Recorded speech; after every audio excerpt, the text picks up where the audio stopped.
മലയാളികൾക്കെല്ലാം പരിചിതമായ മുഖമാണ് നടി ഗോപിക അനിലിന്റേത്. അങ്ങനെ പറഞ്ഞാൽ ചിലപ്പോൾ പെട്ടെന്ന് പിടികിട്ടി എന്ന് വരില്ല. സാന്ത്വനത്തിലെ അഞ്ജലി എന്ന് പറഞ്ഞാൽ ആ പെൺകുട്ടിയെ എല്ലാവർക്കും മനസ്സിലാകും. വളരെ ചെറുപ്പത്തിൽ തന്നെ അഭിനയത്തിലേക്ക് വന്ന കുട്ടിയാണ് ഗോപിക. ബാലതാരമായിട്ടായിരുന്നു ഗോപികയുടെ അഭിനയത്തിലേക്കുള്ള വരവ്, അതും 8ാം വയസ്സിൽ.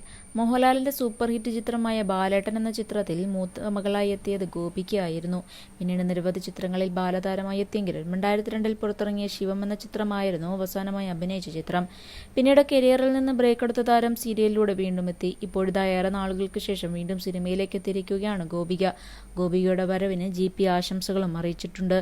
നിന്റെ ബിഗ് ഡേ ഇതാ വന്നെത്തിയിരിക്കുന്നു. 2002 ജൂലൈയിൽ ശിവത്തിനൊപ്പമുള്ള ആദ്യ ചുവടുവയ്പ്പുകൾ മുതൽ 2025 ഓഗസ്റ്റിൽ സുമതി വളവിനൊപ്പം മറ്റൊരു നാഴികക്കല്ലിലേക്ക് കാലെടുത്തു വയ്ക്കുന്നത് വരെയുള്ള യാത്ര എനിക്ക് പ്രചോദനം നൽകുന്ന ഒരു അനുഭവമാണ്. നിന്റെ കണ്ണുകളിലെ തിളക്കം, ജോലിയോടുള്ള നിന്റെ ഹൃദയത്തിന്റെ സമർപ്പണം, ഓരോ സമയത്ത് നിന്റെ അഭിനയത്തോടുള്ള അഭിനിവേശം, പരിശ്രമം, നീ കഥാപാത്രത്തിന് വേണ്ടി നൽകിയ എഫേർട്ടൊക്കെയും എനിക്ക് കാണാൻ ഭാഗ്യം ലഭിച്ചു. നിങ്ങളൊരു നിമിഷത്തെയും ചെറുതായി കണ്ടിട്ടില്ല. അത് നിങ്ങളുടെ ഏറ്റവും വലിയ പ്ലസ് പോയിന്റ് ആണെന്ന് ഞാൻ വിശ്വസിക്കുന്നു. നീ ഇതിനെ ഒരു എളിയ തുടക്കമെന്ന് പറയും, പക്ഷേ എന്റെ ഹൃദയത്തിൽ എനിക്കറിയാം ഇതൊരു തുടക്കം മാത്രമാണ് എന്ന്. നമുക്ക് ഒരുപാട് ദൂരം ഇനിയും പോകാനുണ്ട്. ഈ പാത നിങ്ങളെ എവിടേക്ക് നയിക്കുന്നുവെന്നും ഇനിയുള്ള ദിവസങ്ങൾ നിന്റെ സ്വപ്നത്തിലേക്കുള്ള യാത്ര വേണ്ടി തുടങ്ങുകയാണ് എന്നും എനിക്കറിയാം. ആശംസകൾ GP പറയുന്നു.